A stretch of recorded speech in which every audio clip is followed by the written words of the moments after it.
Good morning. We're going to go ahead and start as a subcommittee and start the June 30th Appropriations meeting. We do not have a quorum yet, but I do urge my colleagues to make their way to the Appropriations Committee room. Ms. Kehoe, would you like to come up and present, please? Whose side is amends? That's the JCV Dugard amendment. I got to give them to her. All of them. No, just Good morning. Thank you, Mr. Chair and members. I will present SB 1394 on emergency vehicles if the chair pleases, and I'm waiving presentation on SB 390 and on SB 503, and I believe SB 1350 is still on consent. Correct? Alrighty. So emergency vehicle response and access. This bill clarifies the law to allow illegally parked vehicles to be moved or towed if they are obstructing access by an emergency vehicle. That is a police car, a firefighter, an ambulance, etc. Under current law, an illegally parked car may only be moved or towed if it is obstructing access to firefighters and their equipment. So police and ambulances are off the list. This bill adds it. In emergency situations, every second counts. This measure will ensure that emergency vehicles of all types will have access under emergency circumstances to illegally parked vehicles to be moved or towed. The bill also allows vehicles to be towed if they are illegally parked in front of either a private, which is current law, or a public driveway. Costs are minor and absorbable. I ask for your aye vote. Very good. Madam Chairwoman, as soon as we have a quorum, we'll go ahead and move that file. If you'd like to present on, I think that's it, right? I think Very that's good. it. Great, Alrighty. thank you. All right, Thank we'll take you, that Mr. matter up as soon as we Fuentes. can.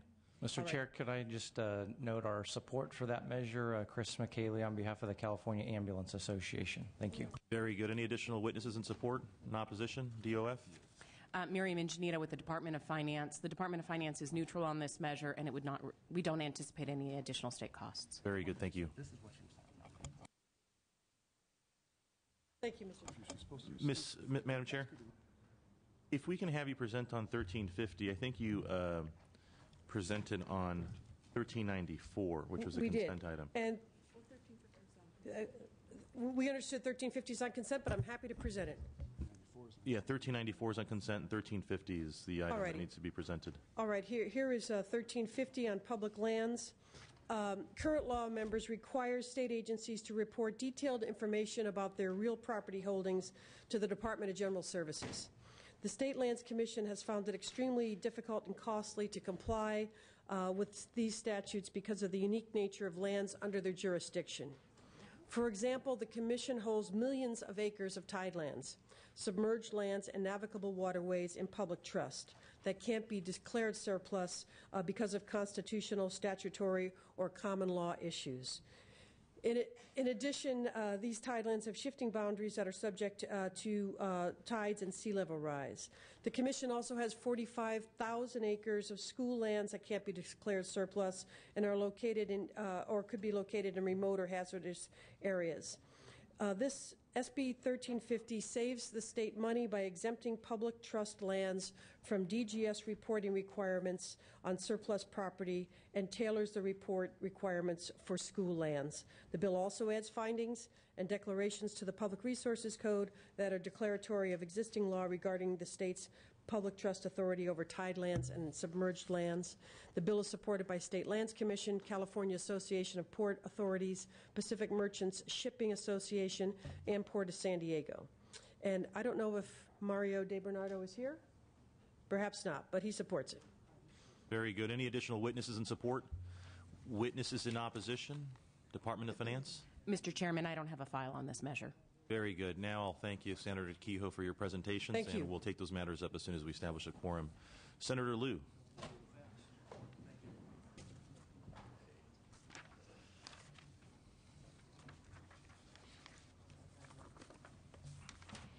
Thank you, Mr. Chair. And committee members, I ask for your support on SB 945. SB 945 would ensure that upon release of a ward from a non-foster care facility, a probation officer or parole officer will provide a written notice stating that the youth is a former foster child and may be eligible for services and benefits, and existing information that informs the youth of the availability of current federal and state programs. When a foster child ages out of juvenile hall rather than a foster care placement, they may lose contact with their social worker years ago. This bill simply makes sure that those few foster children age out of juvenile hall are able to provide their eligibility for programs and available for former foster youth and are provided basic information about what those programs are. By ensuring that all foster youth receive access to transitional living skills programs, the likelihood that they will find jobs and housing increases, thereby reducing their population of homeless and incarcerated youth, and I ask for your support on the bill. Very good. Thank you, Senator. Any witnesses in support? Good morning, Mr. Chairman, members. Ed Howard. Good morning, Mr. Chairman, members. Ed Howard of the Children's Advocacy Institute sponsoring the measure. It's a very important measure to make sure that youth for whom we are ultimately responsible get the services for which they're already entitled, and I respectfully urge your aye vote. Additional witnesses in support? In opposition? Department of Finance? The Department of Finance is opposed to this measure because of the general fund cost pressures and the potential expansion of the ILP services and any additional requirements on county probation officers and parole officers to provide notification of the assistance in obtaining the services and benefits needed. Very good. Senator Liu, would you like to close? It was my understanding that we have written some amendments to address the concerns raised by the Department of Finance and the administration, and that we are working on those, and I ask for your support on the bill. That's exactly right. Very good. Thank you for your presentation. We'll go ahead and take that matter as soon as we can. Senator Padilla. Correspondence between the authors.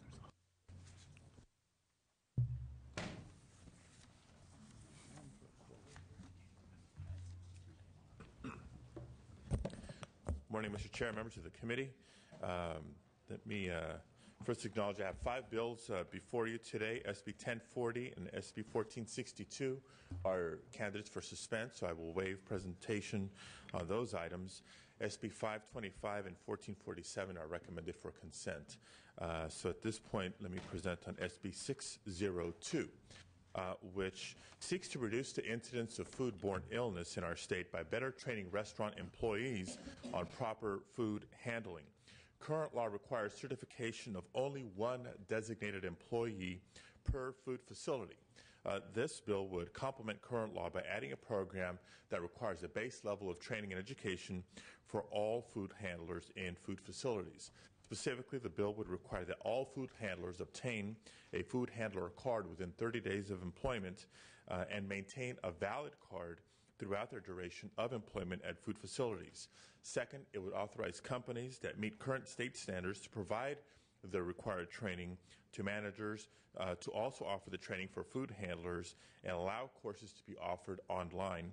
And finally, this bill would grandfather existing programs that meet the same standards in Riverside, San Bernardino, and San Diego counties. And it's actually based on the success we've seen in those local counties where they've reduced the incidence of foodborne illness 79% in the last 10 years. We want to build upon that success by implementing a statewide program. Worked with a variety of stakeholders, and this bill is supported by the California Restaurant Association as well as local environmental health officers. There's no registered opposition. I'd ask for your aye vote. Very good. First witness in support. Briefly, John Ross on behalf of the California Restaurant Association. We're sponsors of this measure. We've worked with the local health officers to get to a product that we think is workable for our membership and will go a long way to improving food safety in restaurants, which is a fundamental concern of ours. I'd note, as the analysis notes, we've also worked hard to make sure that this has no state costs. The costs associated with this are minor and absorbable, and we think measure deserves your favorable considerations. Thank you. Very good. Any additional witnesses in support? Witnesses in opposition? Department of Finance? We do not anticipate any additional workload or costs associated with this measure. Very good. Thank you. Senator Padilla, would you like to close? Respectfully ask your aye vote. Very good. We'll dispense with that matter as soon as we can. We're going to go ahead and move on to... Thank you very much. Great. Thank you. Is he presenting on something? Mr. Yee's not. Senator Yee.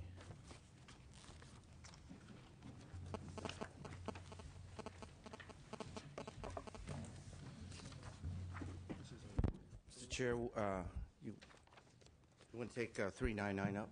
Very good. Thank you very much, Mr. Chair and members. This is really a rather straightforward bill. We have about 200 some odd individuals who are in the California State Prison with the life without the possibility of parole. And these individuals got into the system when they were youngsters. And I will freely admit that they did some horrible things. But we as a society, we as a state, as a community, ought to say to all of these youngsters that they ought not to be locked up and to be forgotten.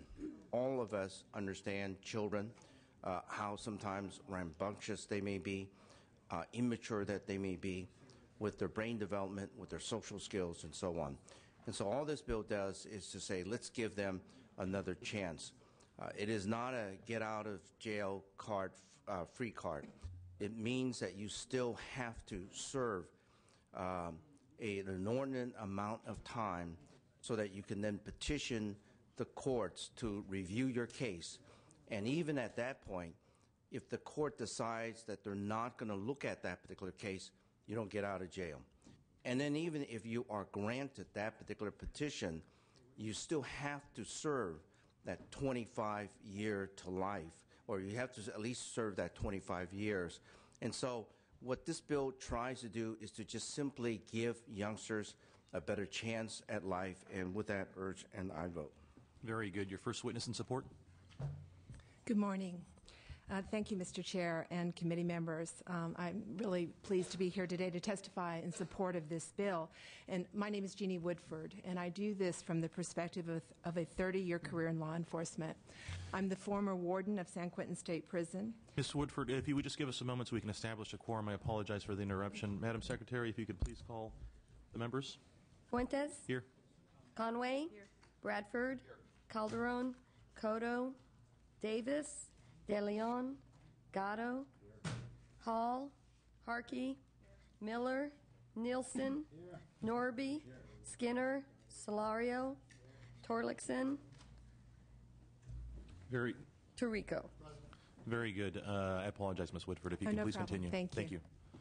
Okay, as I was saying, I started my career at San Quentin State Prison in 1978 as a correctional officer and promoted up through the ranks to become the warden. In 2004, Governor Schwarzenegger asked me to be the director of the Department of Corrections and then later the undersecretary. From there, I became the chief of adult probation for the city and county of San Francisco, retiring in 2008. During my career, I've literally dealt with thousands of criminals and prisoners. I have met the individuals who have been sentenced to life without the possibility of parole. I support Senate Bill 399 because it is a fiscally sound approach based on policy that protects public safety. The sentence of life without the possibility of parole for people under the age of 18 is a policy that fails to recognize that youth are different from adults. There is widespread agreement among researchers that young people who commit crimes are more likely to reform their behavior and have a better chance at rehabilitation than adults. A prison bed is costly. It is up to us to be sure we are using prisons for those who need this costly option. To incarcerate an inmate from age 16 to death costs over $2.5 million per year at current prices. If passed, Senate Bill 399 would allow the state to examine whether a middle-aged inmate incarcerated for an act committed when he or she was a teen should be in prison. Only those who have demonstrated that they no longer pose a risk to society will be considered for release. The option would remain to retain individuals in prison for the rest of their lives, if necessary, to preserve public safety. Young people can and do change. I have witnessed it personally. As an example, I remember a young man who committed a murder coming to San Quentin at the age of 17. He had a life with parole sentence. He earned a release date from the Board of Prison Terms and was paroled over 10 years ago. It is my understanding that he, like many other life term inmates who have paroled, has led a positive life. His carefully considered release is in keeping with sound public safety and appropriate utilization of taxpayer dollars. It is important to remember that he worked hard to earn a release date. Enactment of Senate Bill 399 would not mean that these individuals will simply be released to the streets. Instead, they would serve a lengthy sentence and be subject to periodic reviews. The criteria proposed by the bill would create a system of careful checks and balances to determine whether people sentenced as youth to life without possibility of parole continue to pose a threat to public safety. I urge you to support this bill It does not make fiscal or policy sense to lock up a teenager and throw away the key. Senate Bill 399 is smart on crime and sends a message that we do expect change from those who commit serious crimes. This bill is a step in the right direction to improving public safety in our great state. Thank you so much. Thank you for your presentation. Next witness in support. Yes. Is this on? There we go. Okay. Good morning, Mr. Chairman and members of the committee. I'm Elizabeth Calvin, and I work with Human Rights Watch. Human Rights Watch is an organization that investigates human rights violations in some 80 countries. I am a researcher and advocate with this organization. We support this bill because it both protects the rights of victims and provides review of the cases of youth offenders who have been sentenced to life in prison without the possibility of parole. The United States stands alone in the use of this sentence. There is not a single case of a juvenile sentenced to life without parole anywhere else in the world. This sentence is in violation of international law, and it is offensive to many religious beliefs and moral traditions. In addition, it contradicts what we now know through neuroscience and what we've always known about adolescent development. It is fiscally foolish. Senate Bill 399 is a narrowly focused, modest bill. It would provide a cost-effective review of youth sentenced to life without parole in California. The costs of this bill are minimal, and the savings, even if just one individual is eventually paroled, are substantial. The California Legislative Analyst's Office estimates that it costs the state over $43,000 a year to incarcerate one prisoner. This means that every youth life without parole case costs California $2.6 million. Just the currently existing 273 cases will cost California over $760 million. If the state continues adding cases at the same rate every year, that lifetime cost will grow by $31 million. In 10 years, the state will be committed to over $1 billion to incarcerate these cases. What is fiscally unwise about this is that not all of these youth should be in prison until they die. In 2008, Human Rights Watch published the results of an investigation looking at California's use of this sentence. Our findings are based on data obtained from the California Department of Corrections and Rehabilitation, the FBI, court records, media accounts, interviews with offenders, a survey of those sentenced, interviews with officials, and interviews with victims. Nationally, we estimate that 59% of these cases are first-time offenders. We estimate that 45% in California of the youth sentenced to life without parole were not the primary actor in the case. They were not the person who pulled the trigger. They did not physically commit the crime. They were convicted under the felony murder rule or under aiding and abetting. We found that in approximately 70% of the cases in which a teen acted with co-defendants, at least one co-defendant was an adult, which means that the youth was at the minimum acting under the influence of an adult, and in some cases we found that they were acting under the direction of an adult. Disturbingly, at sentencing, we estimate that 56% of the time the adult got a lower sentence than the youth. Existing law requires judges to make final decisions about an offender who is not yet fully developed, who is not matured into the adult he or she will become. This law, this bill, would allow a judge to examine the case after the individual has matured. Nearly everyone can agree that not all of these 273 individuals should remain in prison for the rest of their lives. Sarah, who was raped at age 12 and at age 13 prostituted by that same man, she killed him at age 16. Now 33 years old, she has matured and chosen a direction in life that she did not have the choice of when she was 16. Christian's role in a robbery was so minor that the district attorney on the case repeatedly offered him plea deals. The robbery resulted in a murder. Christian turned down those offers his teenage perspective could not grasp that he would be held responsible for someone else's actions. The district attorney in that case was quoted in the newspaper saying, "It's hard for teenagers to understand concepts like aiding and abetting." Saul is another youth offender who was convicted for his role in a robbery. He's now 34. He's not had a single infraction in prison since 1995. Senate bill does not decide whether Sarah, Christian, or Saul should get out. Instead, it allows a judge to judge them and requires the parole board to weigh many factors. We urge you to vote yes for this bill.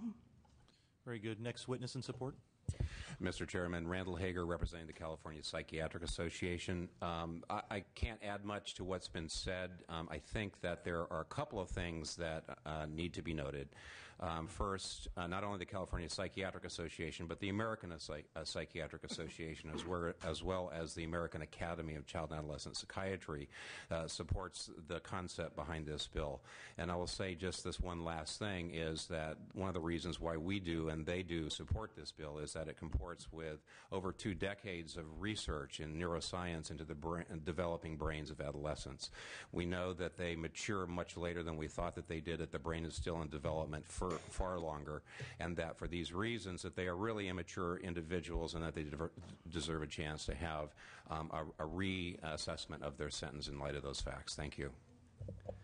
Mr. Chairman, members, Ed Howard, Senior Counsel at the Children's Advocacy Institute at the University of San Diego School of Law. It's my pleasure to associate myself in a Me Too with that testimony. It was one of the most compelling testimonies I've heard in a while. I'll add one other thing from the purely legal perspective. Children under the age of 18, by dint of their immaturity, are not allowed to contract.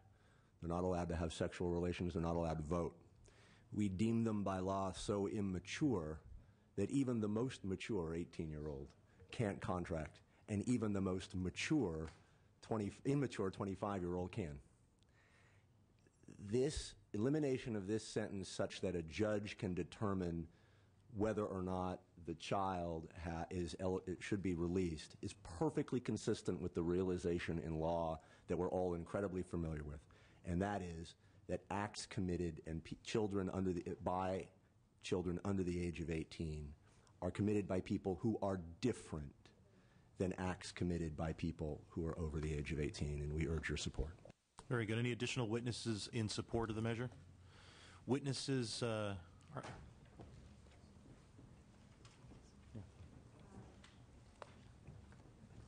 Linda Warner with the California Catholic Conference in strong support. Judy Wolo with NAMI California in support. Patricia Song with the National Center for Youth Law in support. Additional witnesses in support? Witnesses in opposition? Mr. Chairman, I have a comment. Sure.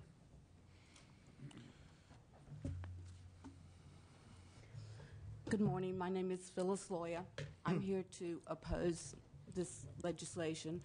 I am a mother of Officer Larry Lassiter of the Pittsburgh Police Department, who was murdered April 24th, 2005, during a foot pursuit of 2 bank robbers who had just robbed a grocery store and a Wells Fargo bank.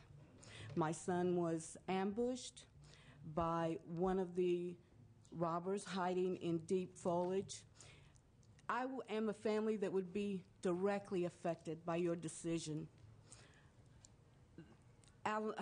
Andrew Moffitt was 4 days shy of his 18th birthday when he committed this robbery.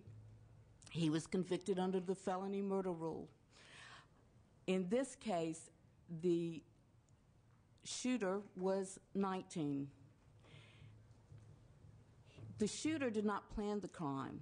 Andrew Moffitt, 4 days shy of his 18th birthday, planned the crime. He obtained the stolen car to commit the crime. He's the one that got the guns and gave the gun to the shooter. The only reason that Andrew Moffitt wasn't the one that pulled the trigger was because he was slimmer and could run fast, and he ran with the money, telling Alexander Hamilton to lay in the grass and shoot officers. Andrew Moffitt, during trial, discovered witness's name because he was furnished an unredacted police report, and from his jail cell threatened witnesses. I have been an attorney for 26 years in the state of California. I have practiced both defense and prosecution.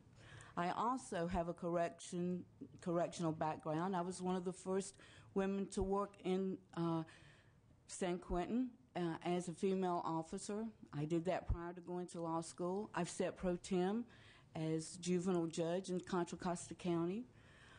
In examining this bill, I think that it has some well intentions, but I think it is not crafted well enough. I think it's also going to cost a lot of money, and our state is drowning in red ink right now. If this bill passes and these petitions are heard, if a petition is denied, that's going to be appealed. It's going to require court-appointed attorneys. That's going to come out of the Conference of State Governor. There will be rehearings, and each of these rehearings are going to be, in essence, like a mini death penalty trial. There's going to be significant investigation costs, significant litigation costs. There's going to be endless appeals of these decisions that will go on for years and years. When I hear the argument that each inmate costs so much each year, most of the time that analysis does not take in place the fixed costs, which are going to be there for running the facility in any event, whether one of these 243 people are released. I ask you to consider the letters that I sent to each of you, which explains my feelings in much more detail. And thank you for allowing me to speak on behalf of victims. Thank you. Thank you for your testimony today. Next witness in opposition. Thank you, Dawn Kepke with McHugh & Associates on behalf of Crime Victims United of California, in strong opposition for both policy and fiscal grounds.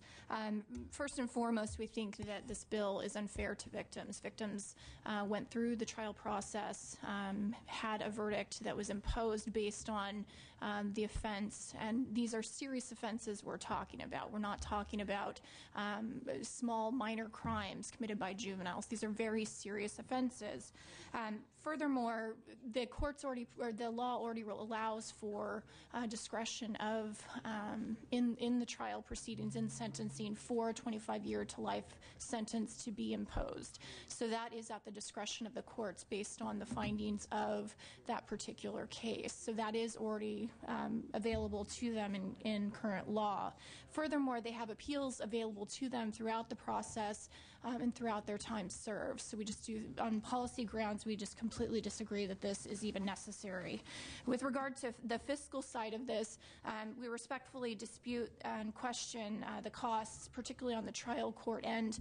Just echoing the comments made by the prior witness, we think that those costs are considered very low, as outlined in the analysis, particularly for when you consider appointed attorneys, witnesses, appeals costs, those sorts of issues. And so for those reasons, we're adamantly opposed and urge your no vote. Next witness in opposition. Good morning, Mr. Chair and members. Corey Salzillo on behalf of the California District Attorneys Association. In opposition to this bill, I'd like to associate myself with the remarks of the prior two witnesses and just note, building on what Ms. Kepke said, that of the 273 people that were sentenced as a juvenile to life without parole, all but 2 were convicted of a special circumstances murder, which means if they were over the age of 18, they would be eligible for the death penalty. Additional witnesses in opposition. Christine Ward, Crime Victims Action Alliance, Citizens for Law and Order, and also speaking on behalf of the National Organizations of Victim of Juvenile Lifers. I think pretty much all of our thoughts have been expressed here as well, but we strongly oppose this bill. Very good. Any additional witnesses in opposition? Department of Finance. Mr. Chairman, according to the Administrative Office of the Courts, the additional costs to the court system are unknown and would depend on the volume of cases eligible for resentencing each year and the number of prisoners requesting sentencing. Requiring the trial courts to implement additional case processing procedures would increase the court's workload and contribute to existing backlogs in the criminal and civil case processing, thus exacerbating the need for additional courtrooms and judicial officers to manage the expanding caseload. We note that the demand for additional courts increases pressure to the general fund. We note also that to the extent that the court resentences individuals who submit a petition for recall to a term less than their previous term, we would realize some savings. However, we are concerned that any savings achieved would be minor, especially in comparison to the upfront costs incurred by the courts. And during this time of severely limited state resources, it would be difficult to fund these new costs, especially since the savings from resentencing is far from guaranteed and would be at some point in the future. Thank you. Senator Nielsen. I have greatest respect for my colleague, Senator Yee. On this issue, he is passionate in one regard. On this issue, I'm passionate in another. I'm one of the very few who will vote on this bill who's actually looked it in the eye. I have dealt with these individuals. I've been threatened by these individuals. I've had law enforcement officers many nights parked out in front of my house protecting my family because I have been threatened by these individuals. They are not youngsters. They are not kids. They are hardened criminals. It's a tragedy, and I've wept in my heart for what happened to them, their broken hearts that got them on this path. But they are evil people. And the most significant part here is the impact on victims in society. Ladies and gentlemen, victims only have one thing. Now, they can forgive. That's a good human trait. But the only thing they get is justice, and this spits in the face of justice.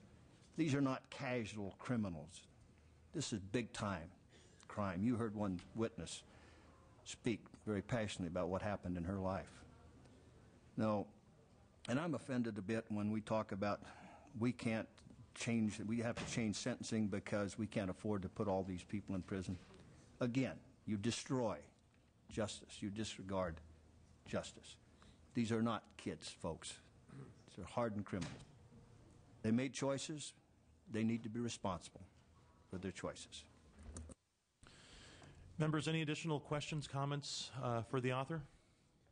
Hearing and seeing none, Senator Yee, I would ask for your close, but the comment that I'd like to share with you is thank you for endeavoring to take on this very difficult issue area. You've exhibited a history in doing that, and it's an area that most people have difficulty understanding and agreeing with. I oftentimes have these types of conversations with my police officer brother, and we think very differently in terms of sentencing and some of these issues.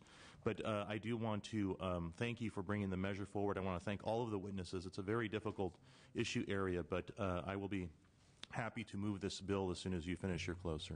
Thank you very much. And Mr. Chair and members, I don't take this issue lightly whatsoever. To my good friend, Senator Nielsen, my heart goes out to all victims and their families and those individuals who pass. The reality is that this bill is not about that. It is not about letting those individuals who don't deserve to get out. This bill, if you pass, does not somehow say that all 200 and some odd individuals who are in prison will get out. They may not get out ever. They will die in prison. But let me just kind of go back to how this issue came about. When this issue was brought to my attention, and I asked the Department of Correction, tell me, how many individuals do we have in prison that came in as a child, as a kid, as a teenager, and that they are going to die in prison because they have no chance whatsoever of getting out? The Department of Correction could not tell me how many individuals were there. We are sentencing these individuals to basically die. We are asking them to languish their life in prison without any hope, without any thought of ever getting out. And so we as a society have to ask the question, is that what we're about? Is it when our children, not someone else's children, when our own children somehow do something very, very bad, maybe not killing someone, but when they do something bad at home, do we say to them, you're bad, and I'm never going to treat you ever again. I'm not going to touch you again. I'm not going to love you again because you're bad. And then you just kind of ranch it up, and then some individuals, some kids, do some horrible things. And basically what we have now said is that you're bad, we don't care about you, and you just die. And that's all I'm saying, that we ask for some consideration for these individuals. Senator Nielsen, you talk about justice. My sense of justice is not about, well, I guess if you do something bad, then I'm going to have to do something bad to you. Justice for me is trying to find a way in which our system of government, our system of executing our laws are somewhat balanced, that you somehow punish those individuals, but you also give them a pathway to somehow say to all of us that, well, we fix ourselves and give us another chance. So what this bill says is that you've got to serve 10 years, and then you petition, but you only have a certain limited time. It's not unended, because once you reach that 25 years, that's it. And then if you are given that opportunity for reconsideration, you still have that sentence of 25 years to life. And then at that point, you have to then petition again to see whether or not you deserve parole. So this is not about, like I said, get out of jail. It just gives you a process for us as a society. Maybe these individuals have changed. Maybe not. But if they haven't changed, they're not going to get out.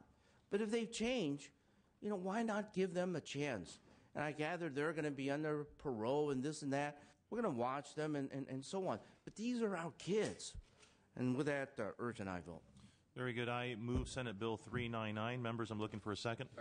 Very good. The bill has been properly moved and seconded. That bill is out on a B roll call. Solorio, no. Solorio voting no. Thank you, Senator Yee. Thank you. Mr. Chairman, may I comment on this bill? Yes, Mr. Tirico. I'm gonna vote for the bill today, Mr. Chairman, but I just want to say that between the time the bill leaves the committee today and reaches the floor, I'm going to conduct some independent research on the demographics and do some research on the cases that will be under consideration, and see if there is a need for this bill. I'll vote for the bill today, Mr. Chairman, but I want to encourage the advocates, please come talk to me about the demographics and give me some of the data supportive of it. I just want to make sure everyone knows that I'm not committed to vote for the bill on the floor. Thank you, Mr. Tirico. Thank you, Senator Yee. Mr. Davis. Yeah, I just wanted to say, in terms of this bill, obviously I know it really hits on the core values of this institution, the legislature, those of us who might be on the left or those of us who might be on the right. And it deals with people, some of whom may have been falsely accused, and I think that we can agree that we would want to create an opportunity for those individuals to be given a second chance if in fact that has occurred. But more importantly, it deals with those who have really violated the law in many ways. And I think, as the author has said, the question in law is, have in fact they changed over a period of time? And is the sentence that they have been given in terms of where they are in their lives, given growth and development, is it reasonable to reconsider at some point in their life that they might be eventually a productive citizen in some way? And a percentage of them might be. The fiscal implications, I guess, for some of those of us might not make a difference.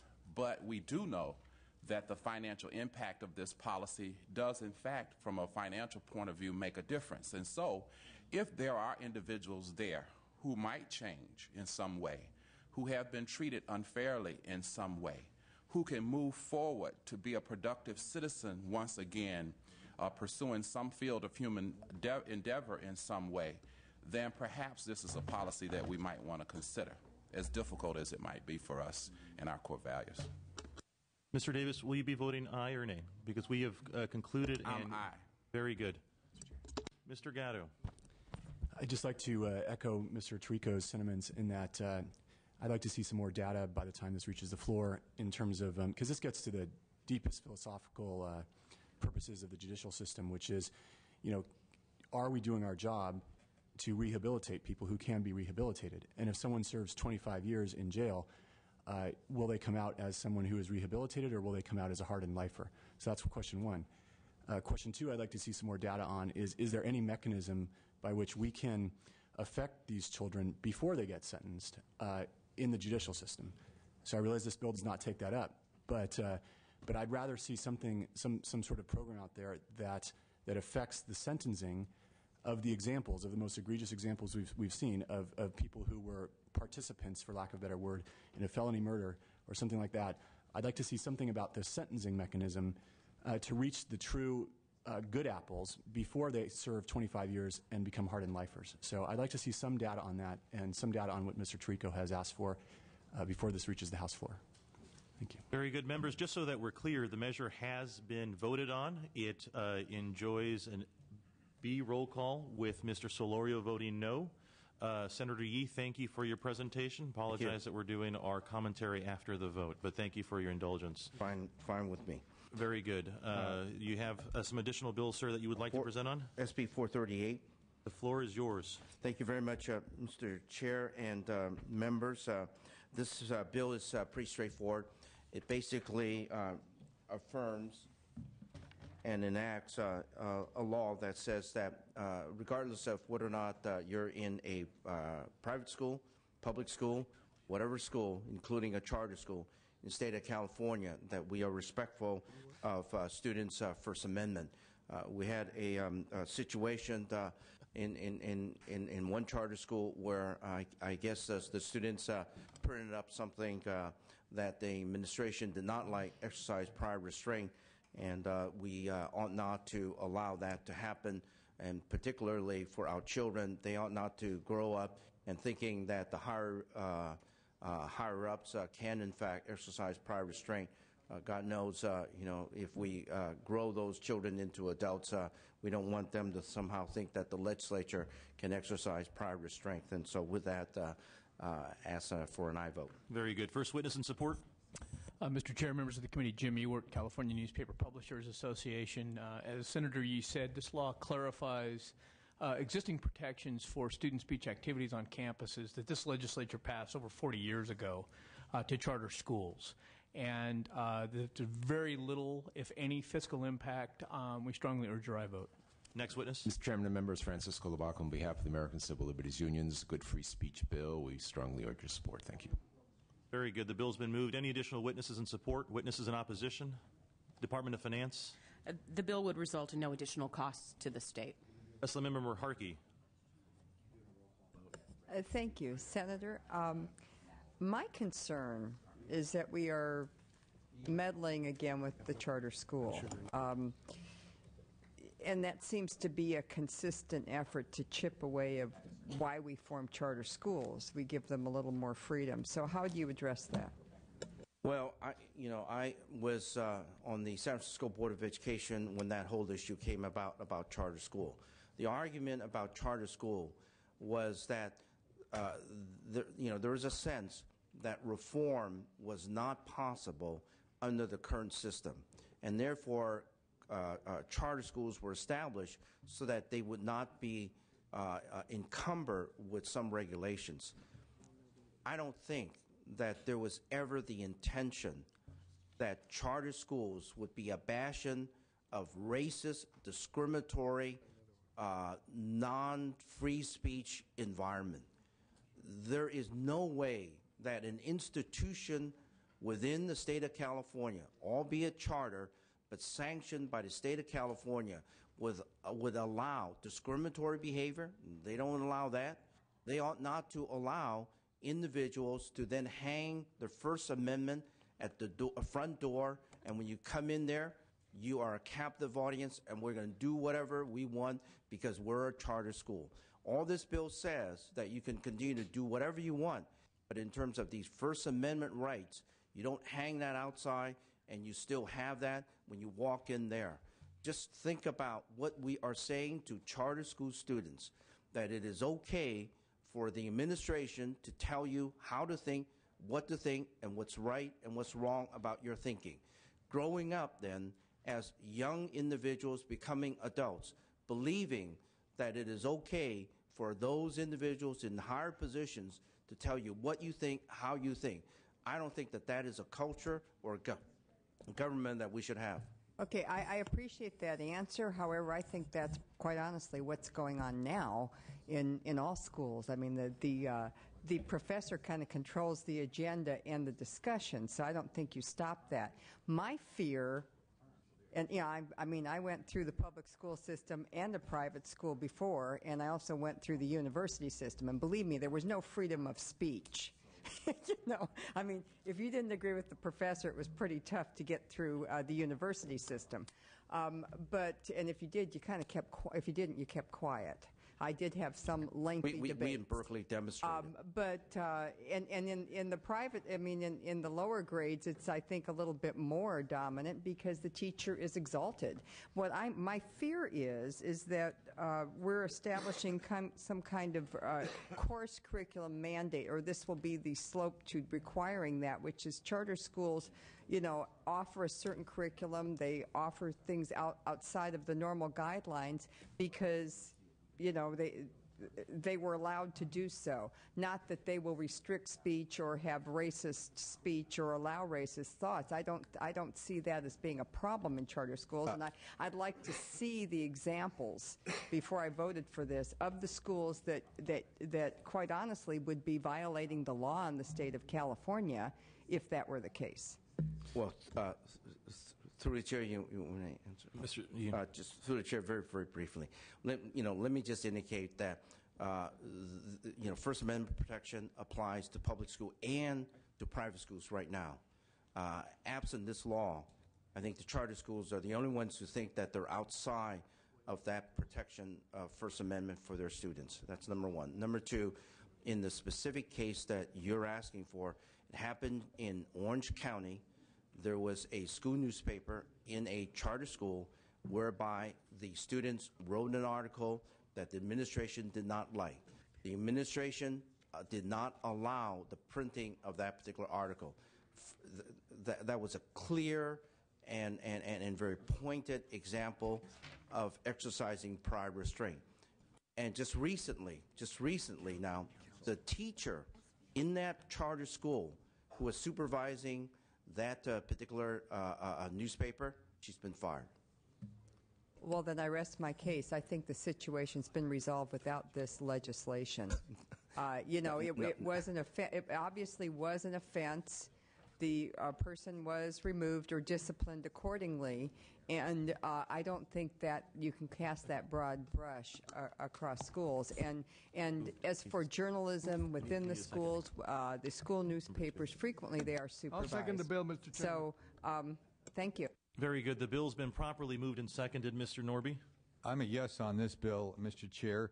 I'm not sure why it's here. I don't know that the First Amendment, the Constitution, should be considered an unfunded mandate on any school getting public money. I do understand the charter schools concerned. I think that if they were really that concerned, they'd be here because they just see a parade of laws restricting them, and I voted against virtually all of those. But this is not a restriction. And youngsters do have, people under 18 do have First Amendment rights.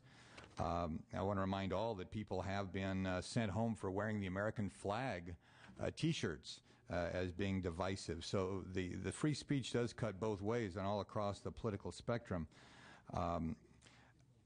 I know there are closed-minded professors that discourage discussion in class if you don't agree with them. That's kind of a separate issue, although I think most professors, certainly I as a teacher, if a kid disagreed with me, I would welcome it because at least he cared enough about the subject to have an opinion rather than just being disruptive.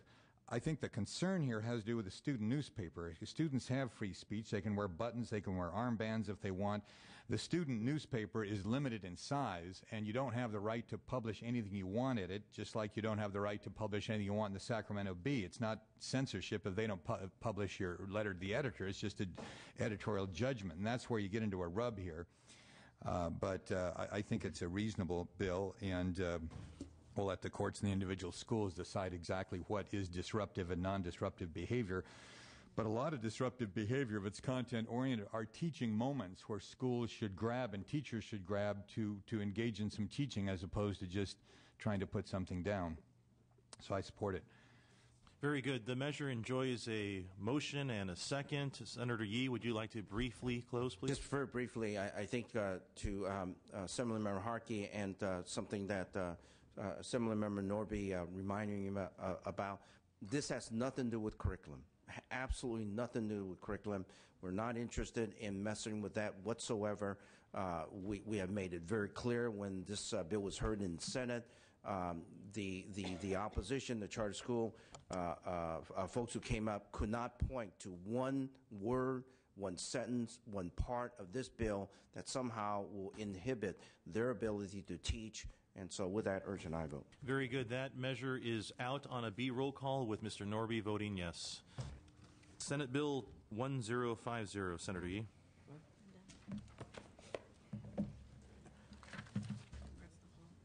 Mr. Chair and members, this is a bill that I believe enjoys bipartisan support, and I don't believe that there's any opposition.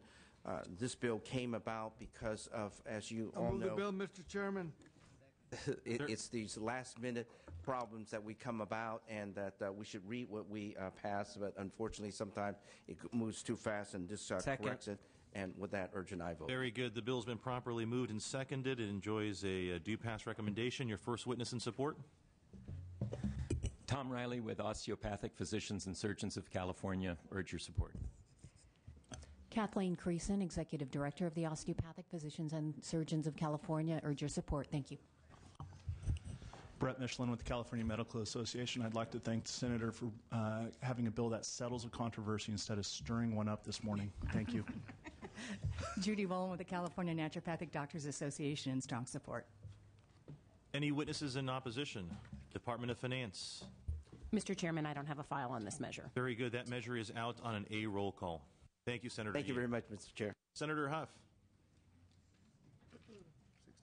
You're the next presenter in the Appropriations Committee.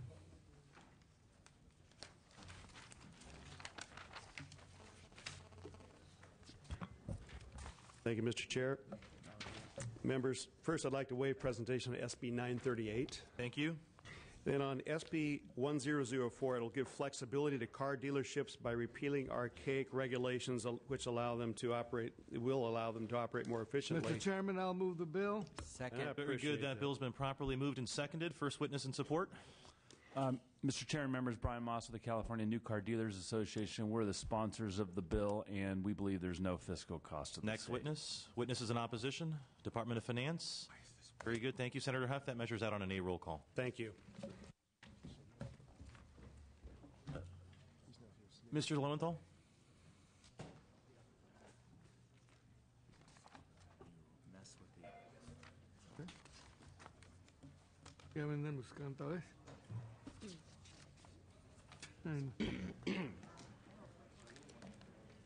Good morning, Mr. Chair and members.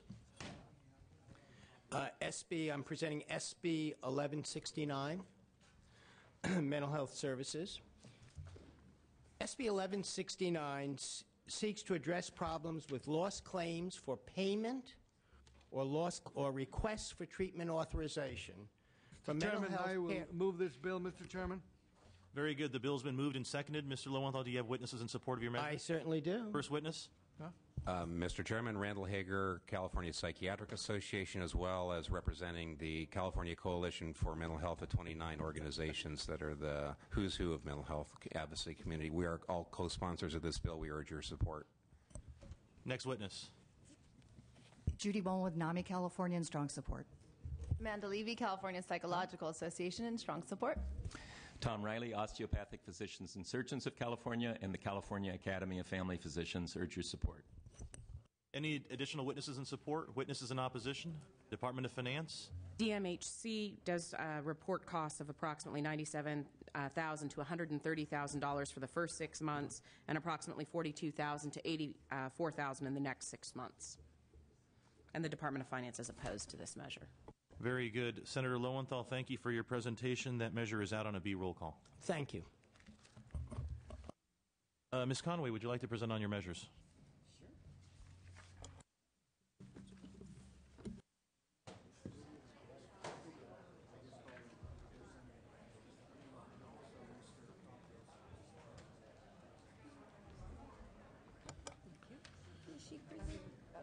She's presenting for Walters and for Cogdill. Okay. FYI, we have. Thank you, Mr. Chairman. Very good. The floor is yours, Madam Vice Chair. Thank you. This morning I'd like to present SB 1167 by Senator Cogdill. 1167 is the annual surplus property Move the bill. Sponsored by DGS. Very good. The bill has been properly moved and seconded. Ms. Conway, first witness in support. Melanie Parent, Department of General Services. We're the sponsor of the bill and ask for your aye vote. Any additional witnesses? Witnesses in opposition? Department of Finance? The Department of Finance is neutral on this measure. Very good. That measure is out on a roll call. Very good. Thank you. Next bill, SB 1079 by Senator Walters. This legislation is designed to clarify existing law regarding third-party paid advertising on state-published materials. After almost a year of unsuccessfully pursuing an agreement with the state to advertise on envelopes. Very good. The bill has been properly moved and seconded with amendments by Ms. Harkey and Mr. Norby. Department of Finance, do you have a file on this? No additional cost to the state, potential additional revenues. Do we have any witnesses in support or opposition? Hearing and seeing none, that measure is out on an A roll call. Thank you, Madam Vice Chair. Are you sure about this one? Mr. Cota, would you like to present on Ms. Oropeza's bill? Very good. Thank you, Mr. Cota. At this time, I'd like to welcome Mike Gatto to the committee. I hope you're finding this a pleasurable experience, Mr. Gatto, learning an awful lot. We're very privileged and honored to have you a member of the Appropriations Committee.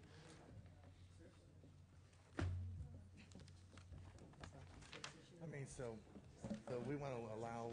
Mr. Chair, members of the committee, this bill is by Senator Oropesa. Members, what this bill does is directs the Department of Food and Agriculture and the Department of Public Health to pour, and I would respectfully ask for your aye vote.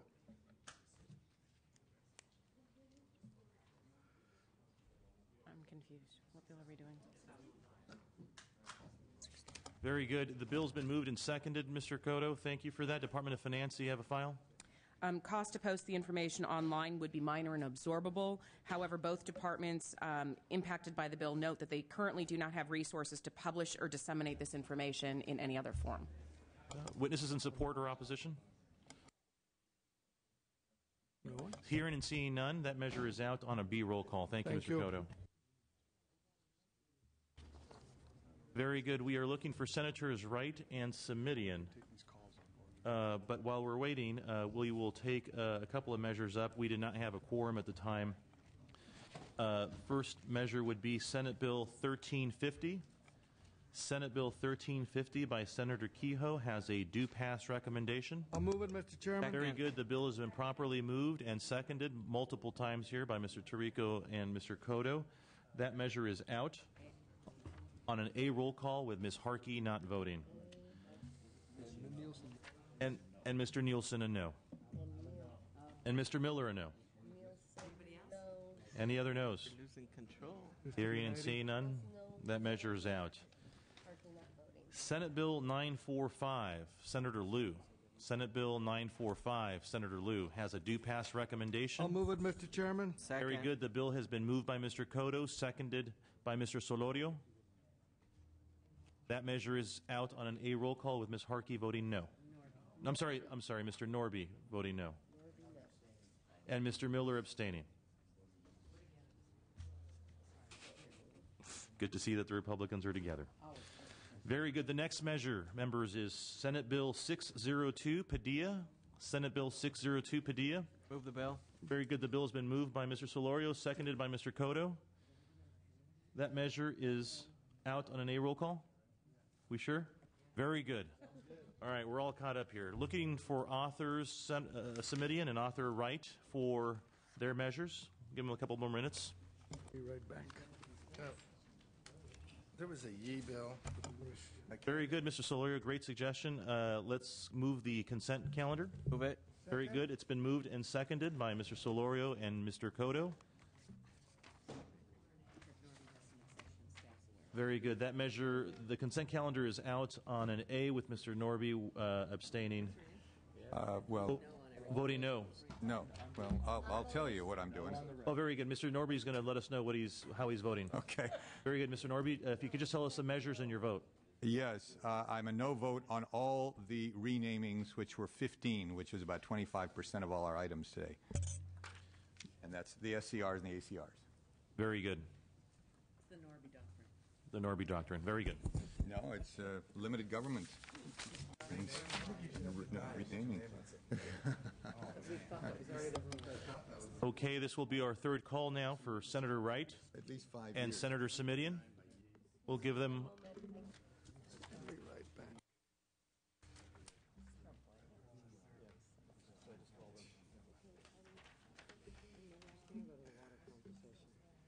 I'd give this back to Caltrans and let them deal with it.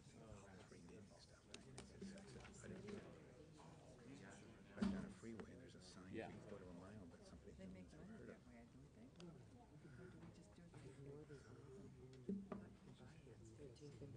Well, yeah, if you paid for it. Yeah, I'd sell it. It's a straight business deal. Okay, you get a sign.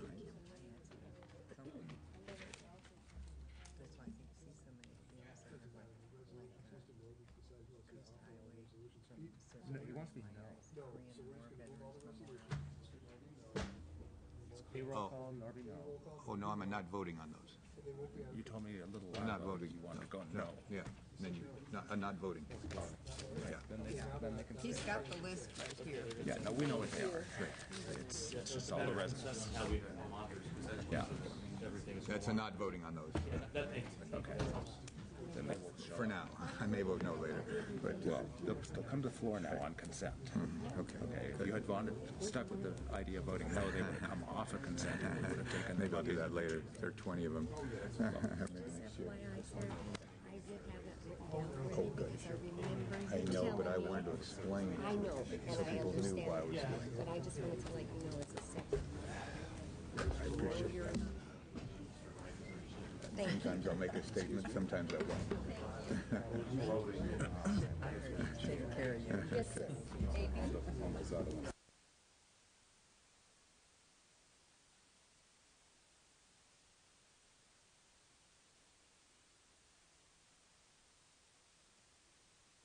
Here's Very good, Mr. Solorio. You will be presenting for Mr. Wright's. Very good. Members, Mr. Solorio will be presenting for Senator Wright. Mr. Thank Solorio. you, Chairman and members. I'm presenting SB 1355 on behalf of Senator Wright. This bill suspends the non-custodial parent's obligation to support while the parent is incarcerated or voluntarily. Very good. The bill's been moved. Looking for a second, members? Very good. Mr. Torlakson seconds the motion. Department of Finance, you have a file? We don't anticipate any new cost to the state. Mr. Solorio, do you have any witnesses or in opposition or support? Very good. That measure is out with Republicans not voting. Thank you for presenting for Senator Wright. Mr. Simidian is in the audience. He will present. Thank you for...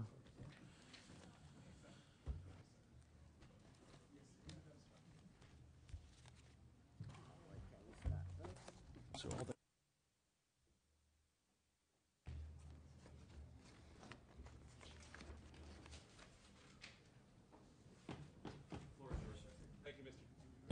Thank you, Mr. Chairman. In March 2007, the Ocean Protection Council unanimously approved a resolution on preventing and reducing marine debris.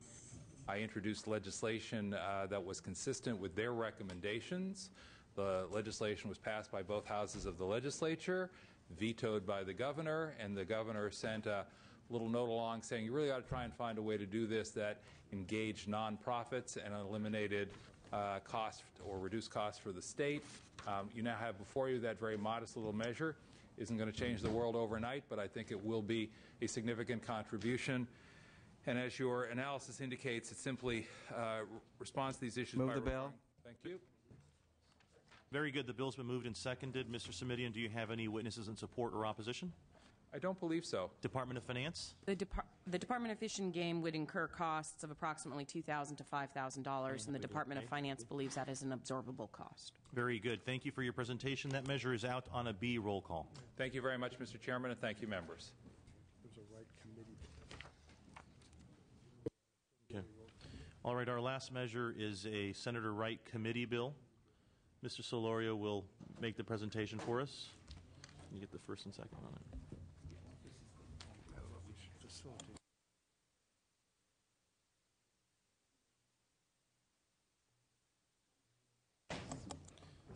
Mr. Solorio?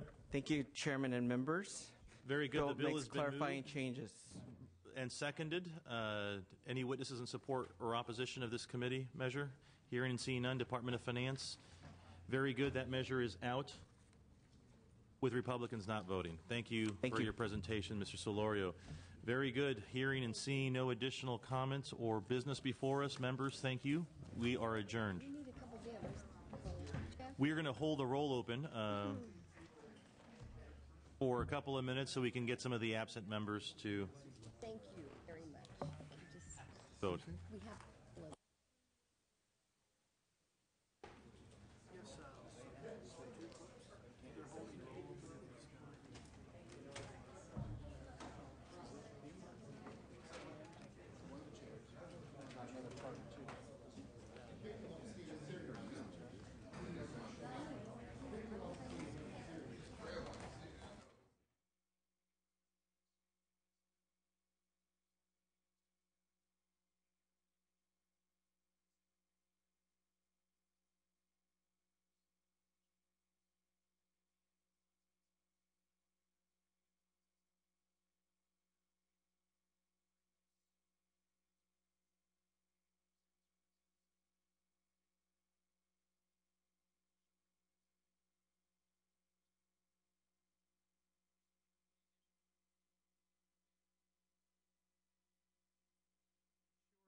California maximizes the opportunities by coordinating and partnering across state departments in order to engage stakeholders and outlining a strategic plan so that we can collectively advance the effort for California. We've been asked to address three specific questions. The first is, we've been asked to coordinate with other departments. Can we provide detail on this? Secondly, what are the opportunities to expand and build on existing programs within the state administration? And thirdly, are we competitive? What are the challenges that we're facing? But before this, I just want to summarize Title V to a short extent. Title V, the healthcare reform of the Healthcare Reform Act, this is the workforce development portion, contains numerous provisions and opportunities that should be considered to leverage California's existing healthcare workforce policy and planning infrastructure. There are 5 provisions among the others that I want to highlight. The first is innovations in healthcare. Primary among these is the creation of a National Healthcare Workforce Commission to define national priorities in this area. Secondly, increasing the supply